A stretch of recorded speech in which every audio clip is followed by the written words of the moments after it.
150 years ago, there was no single country called Germany. Instead, a loose conglomeration of 300 little states without a common history, religion, or literature. In America, even at that time, we were living under the democratic constitution we enjoy today. The British could look back on hundreds of years of parliamentary government. The French had made their revolution in the name of liberty, equality, fraternity. But the 300 little German states were still the property of autocratic princes and ruled without the consent of their peoples. Not one had a constitution, not one had a parliament, not one had freedom of speech or of the press or of assembly. Instead, a rigidly organized medieval society with all power centralized in the hands of the feudal lords. The prime example of this was Prussia, the most aggressive of the German states, where the Junkers, the military caste of landowners, ruled their peasants with iron discipline. To perpetuate this feudal militaristic society, the Prussian king, Frederick the Great, established a rigid code of laws administered by a host of state officials answerable only to him. This was the perfect system to prevent any rise of liberty among his subjects. It was also the perfect system to make possible ruthless aggression against the world. I begin by taking. I shall find scholars afterward to demonstrate my perfect right. And he took. First, he invaded Prussia's brother country, Austria, without a declaration of war.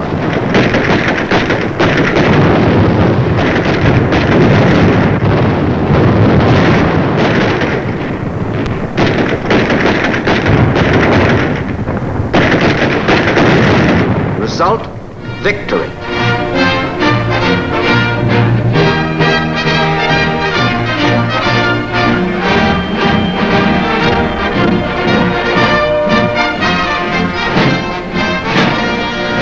For 7 years, he fought single-handed against Austria, Russia, Sweden, and France,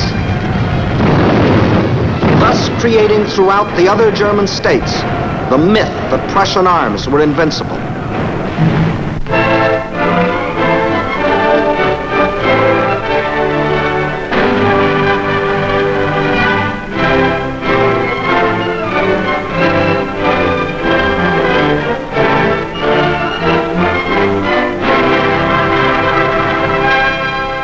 In 1786, Frederick died, but Frederick's state and Frederick's dream of conquest lived on, nurtured and developed by the Prussian militarists, who regarded each war as only one campaign in an unending war for Prussian supremacy in Europe.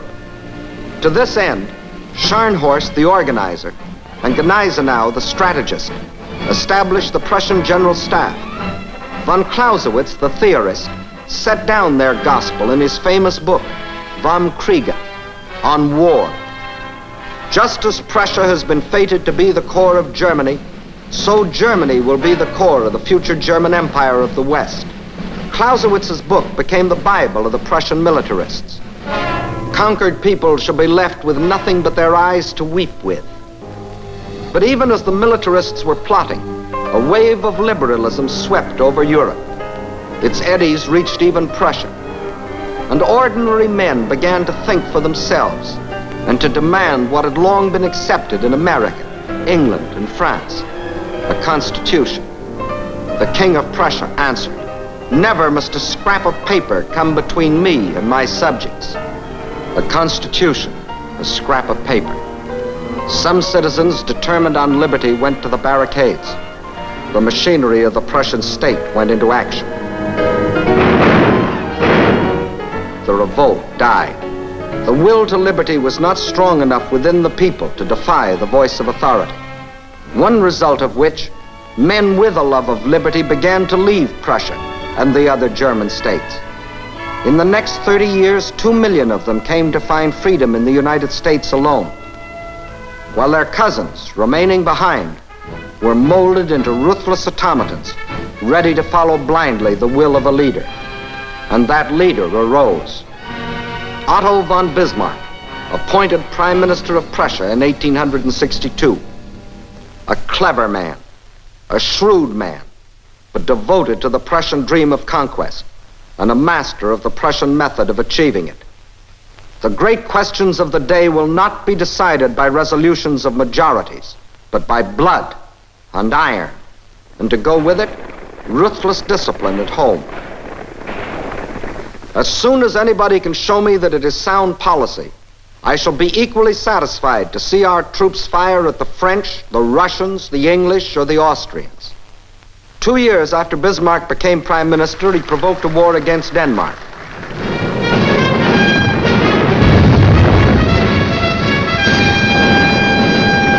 The result? Victory.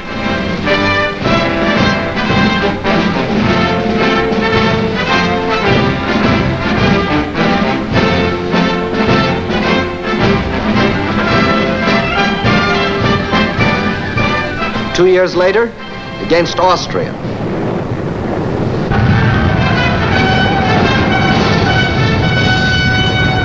Result? Another victory.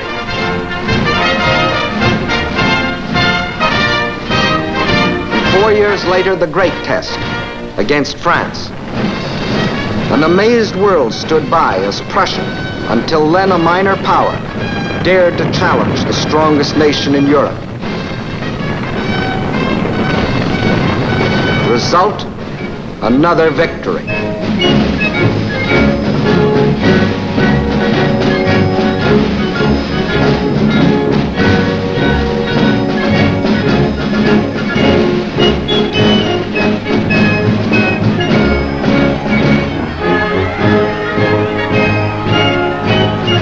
This was the moment of triumph that changed the history of the world.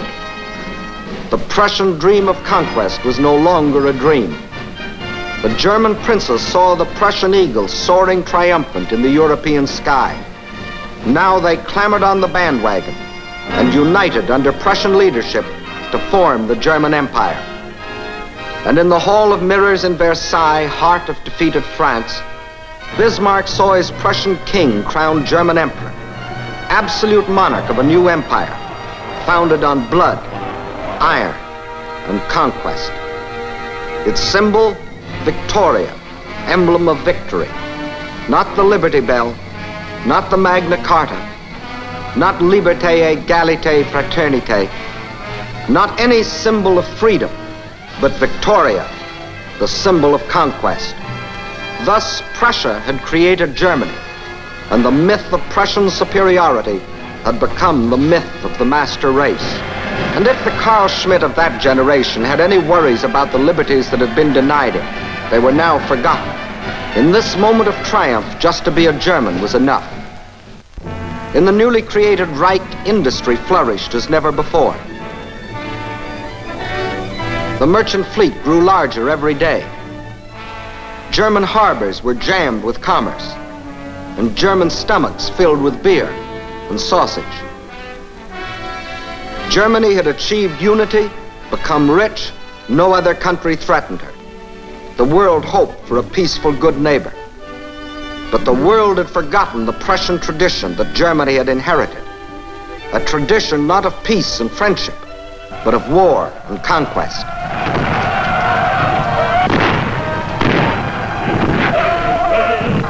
Deutschland, Deutschland, über alles, über alles. And by now, Carl Schmitt of the second generation, the father of the Carl Schmitt we had to fight, was arrogantly singing Deutschland, Deutschland über alles, Germany, Germany over all, as he proudly watched his fatherland becoming the most aggressively nationalistic country in the world. Industry was carefully controlled to accord with the policies of the great General Staff. For in the new Reich, Bismarck had added a fourth pillar to the structure of the warlike state. Frederick's militarists, landowners, and state officials had been joined by the big industrialists. A gigantic railroad system was laid out, more according to strategic war plans than the necessities of peacetime trade. One of the largest navies was constructed. The army was built up to staggering proportions.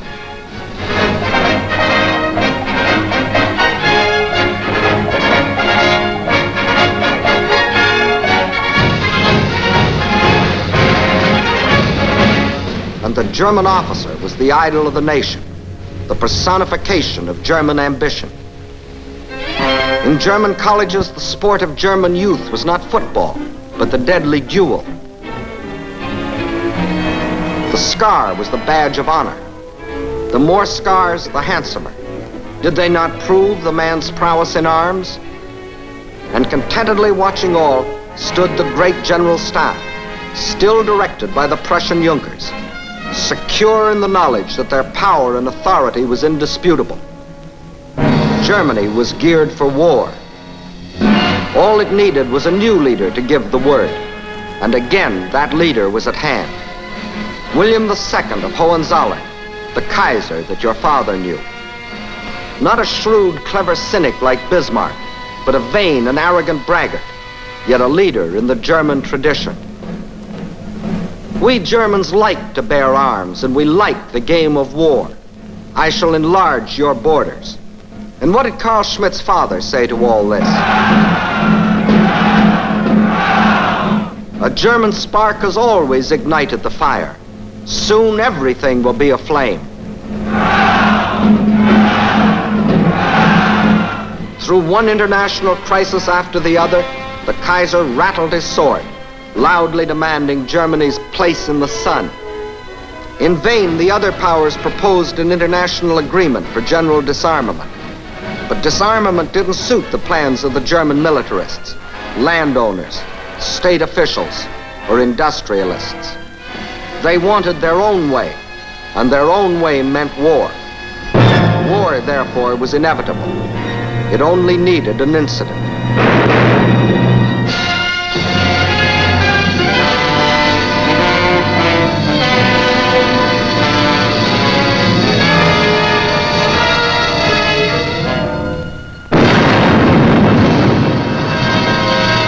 And how did this second generation Carl Schmitt react to the prospect of a world war? Berlin took on the air of a carnival.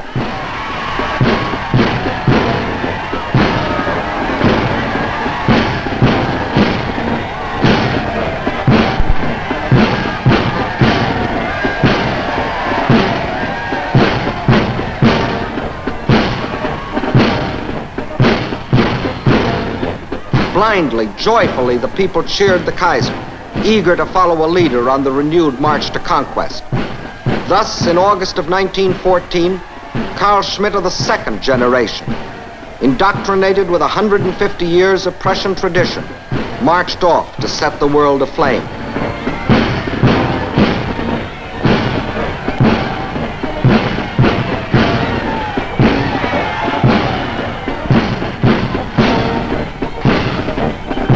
Had he not been taught, did he not believe that whatever Germany demands is right?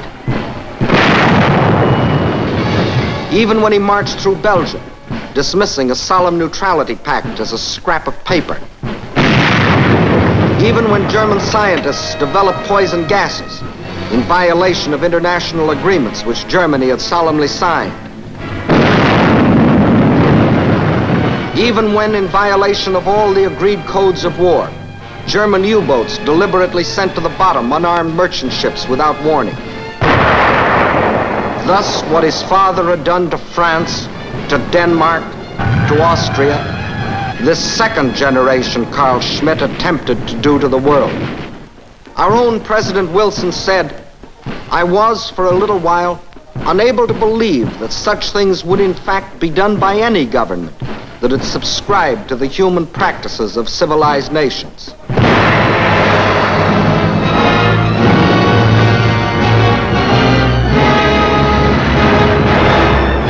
But only when we realized that we were directly threatened, only when every protest had been ignored, and Germany had carried the war right into our home waters, did we feel compelled to fight.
Finally, under the combined attack of the Allies, the German army started to crumble, to fall back, to run from battle. Germany was at the mercy of the Allies. General von Ludendorff, the German chief of staff and virtual dictator, was forced to send a secret message to the Berlin government. The offer of peace must be transmitted immediately. The army cannot wait another 48 hours. The Allies could grant the armistice or fight on to unconditional surrender. Georges Clemenceau, the wartime French leader, urged that the Allies should march triumphant into Berlin. Our own General Pershing said, "Complete victory can only be obtained by continuing the war until we force unconditional surrender." But the world would not listen. So golden was the thought of peace that the armistice was granted. We celebrated. Not only because the war was over, but because it seemed that we had put an end to German militarism forever. Hadn't the German army been beaten? Hadn't the German plan for conquest failed? Hadn't the Kaiser had to run away to Holland, and his war leader Ludendorff to seek refuge in Sweden? And wasn't Germany now a republic, apparently like our own, based on liberty and equality? Didn't that prove that Carl Schmitt had rid himself of the old German tradition? That's what your father thought as he celebrated in 1918. But let's see what had really happened. When defeat was imminent, the men who had caused the war stepped conveniently into the background, leaving the weak opposition parties to take over. That was how, overnight, Germany became a republic. It had elected representatives, all the appearances of democracy. But beneath the surface, the old German system went on as before. The state officials of the Kaiser's empire were the state officials of the new republic. The industrialists of the empire ran the industry of the republic. Even the same teachers presided over the same classrooms, preaching the same gospel of nationalism and German racial superiority. And above all, the general staff of the empire continued to function, even though secretly.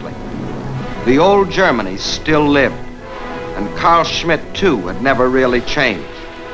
In the first place, he never believed that his armies had been defeated. During the 4 years of the war, he had been told only of an unending string of victories. News of defeat had been kept from him. And when the fighting ceased, wasn't his glorious army still on foreign soil? Germany itself still uninvaded? And because Germany was granted an armistice instead of being forced to unconditional surrender, Carl Schmitt never saw Allied soldiers marching through his capital. Instead, the German army home again after the armistice, bands playing, colors flying. Like the army of Frederick the Great, like Bismarck's army. Certainly not like a conquered army. Why then had Germany signed an armistice, Carl Schmitt asked himself? Why, a year and a half later, what he called the shame treaty of Versailles? Why was Germany, in his judgment an undefeated Germany, accepting the penalties of defeat? Bitter, self, Carl Schmitt was looking for a scapegoat. He found one. The one the German war leaders had always planned that he should find. Carl Schmitt never blamed the men who had caused the war. Instead, he blamed the men who had signed the peace. Thus, in Carl Schmitt's distorted thinking, the ill-fated German Republic meant a bunch of traitors that had stabbed the fatherland in the back. And the general staff, the great landowners, the industrialists, the state officials smiled contentedly. Not only had they escaped blame themselves, but they had smeared the idea of democracy in Germany. It was a blow from which it would never recover. Carl Schmitt would go back to the old tradition, the tradition of Frederick and Bismarck and the Kaiser, the tradition of militarism and war. But wasn't the Versailles Treaty designed to prevent Carl Schmitt starting another war, even if he wanted to? By this treaty, the Germans agreed to disband the general staff, to limit their army to 100,000 men, to hand over their fleet, to demilitarize the Rhineland and coastal fortifications. They They bound themselves never again to build an air force or submarines. And to enforce the treaty, Allied troops were to occupy the west bank of the Rhine, the Cologne sector for 5 years, the Koblenz sector for 10, the Mainz sector for 15. Further, there was the League of Nations, designed to prevent Germany or any other country from starting a war of aggression. Yet, only 20 years later, the Carl Schmitts of our generation were on their way again for another try at smashing the world into submission.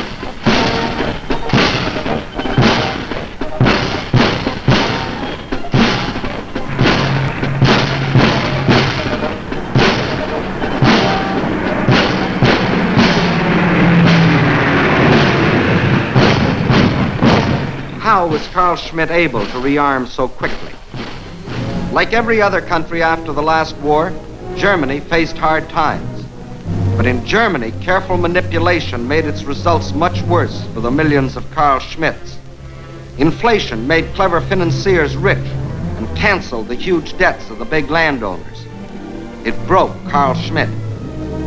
Then came the Depression. That cost him his job. So hunger was added to his resentment and bitterness. This was the moment for which the unholy quartet had waited. Now the militarists, the landowners, the state officials, the industrialists emerged from their self-sought obscurity. Their plans were ready. Now they went to work. "What is the cause of your troubles?" shouted Schacht of the Reichsbank. "The Treaty of Versailles." "Who signed the treaty?" asked the reactionary newspapers. "The Democrats."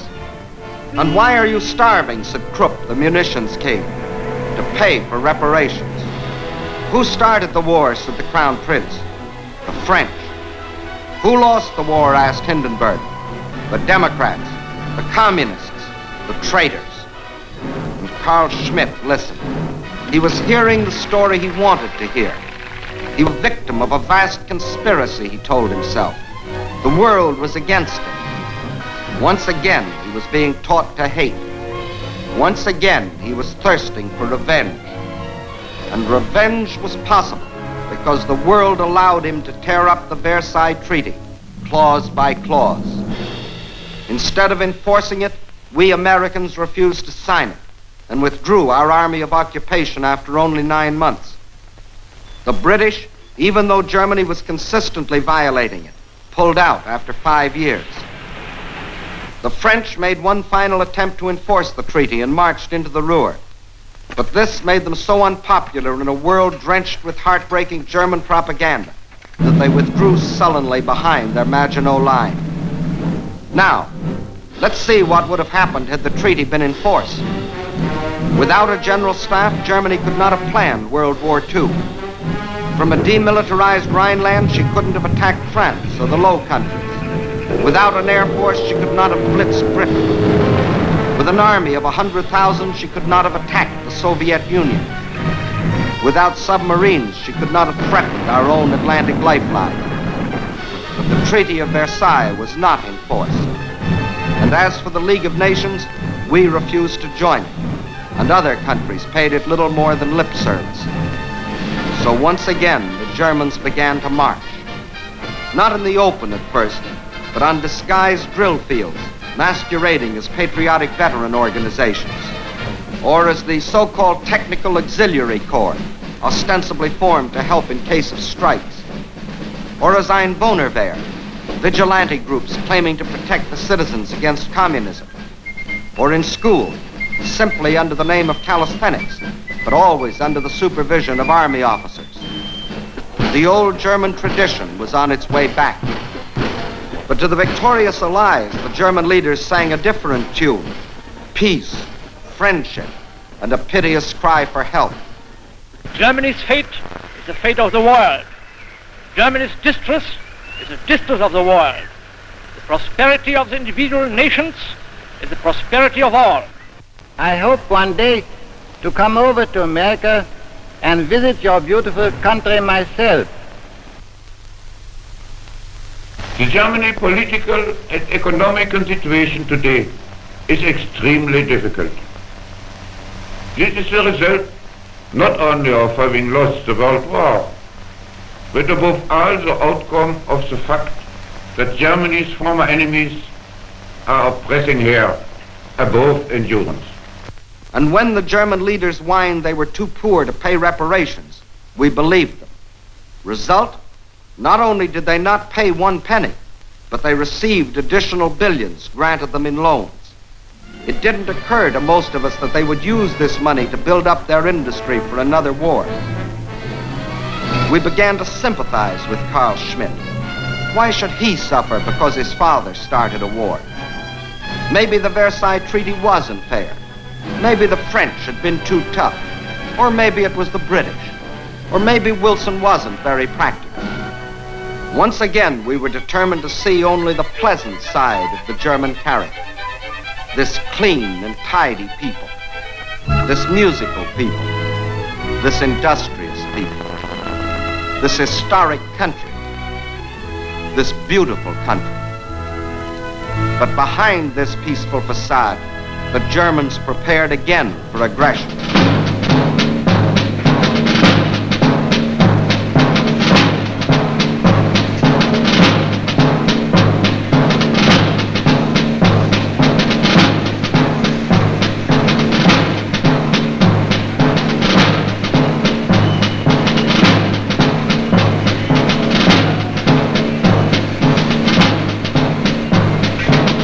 As Germany began to rearm, its leaders planned the death blow for the German Republic.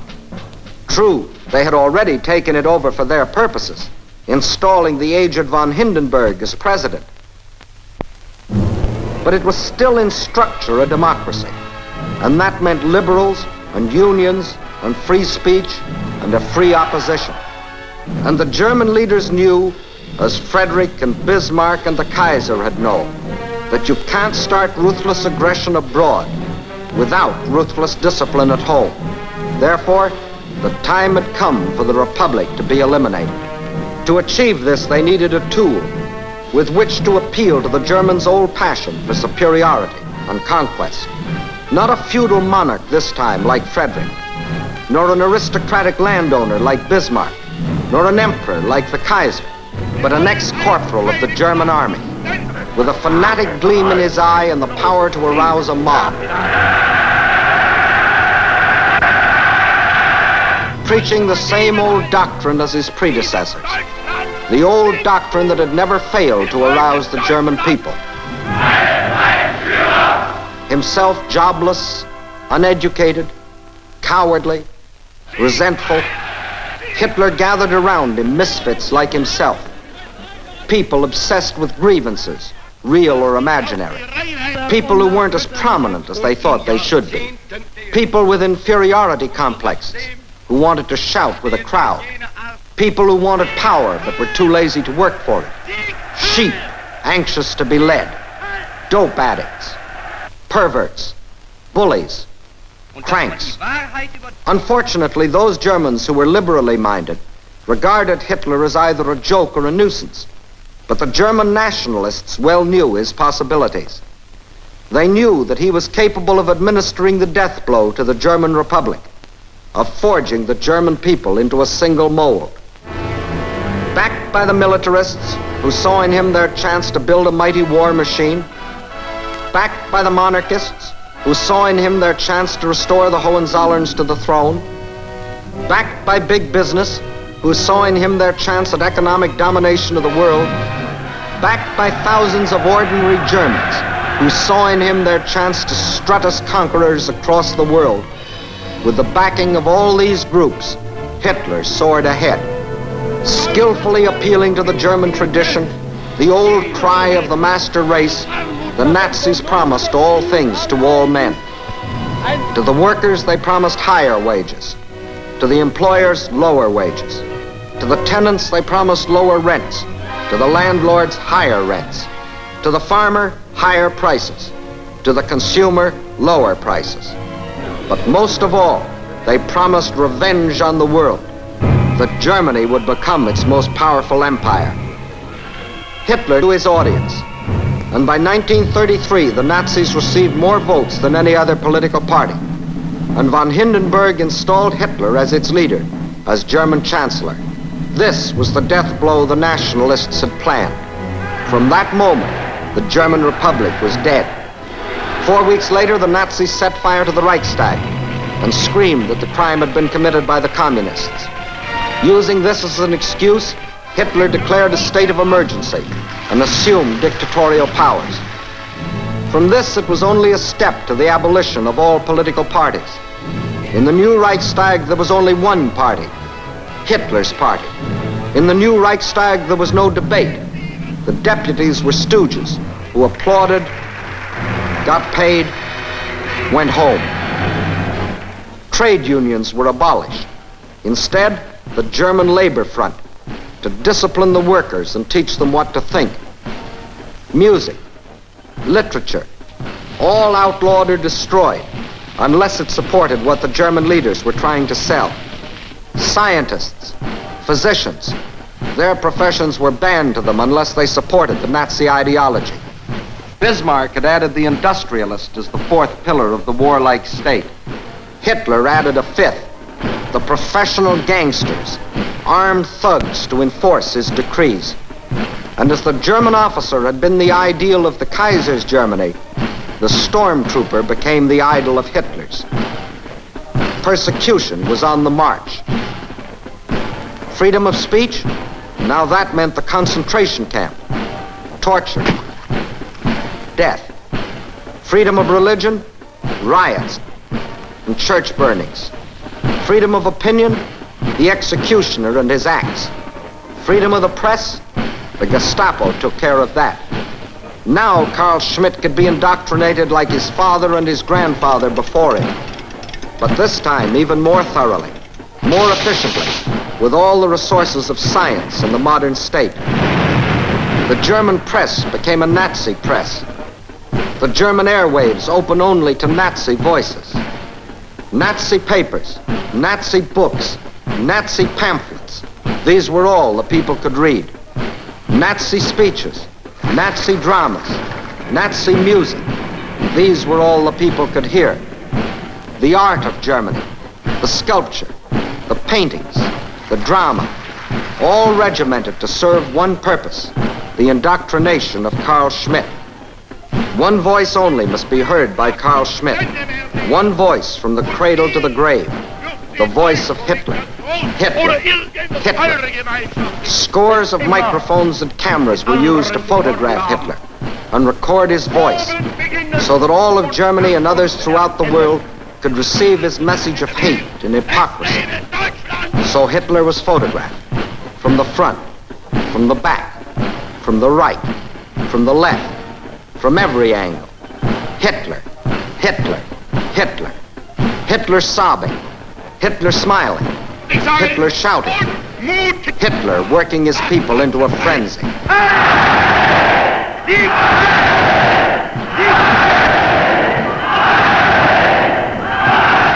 In my schools, a youth will grow up before which the world will shrink back.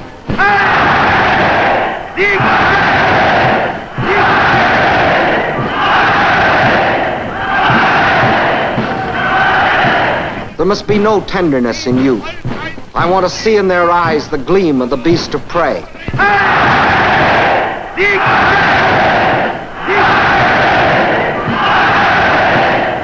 Brutality is respected.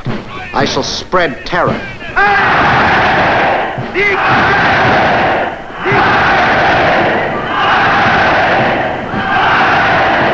Today, Germany. Tomorrow, the world.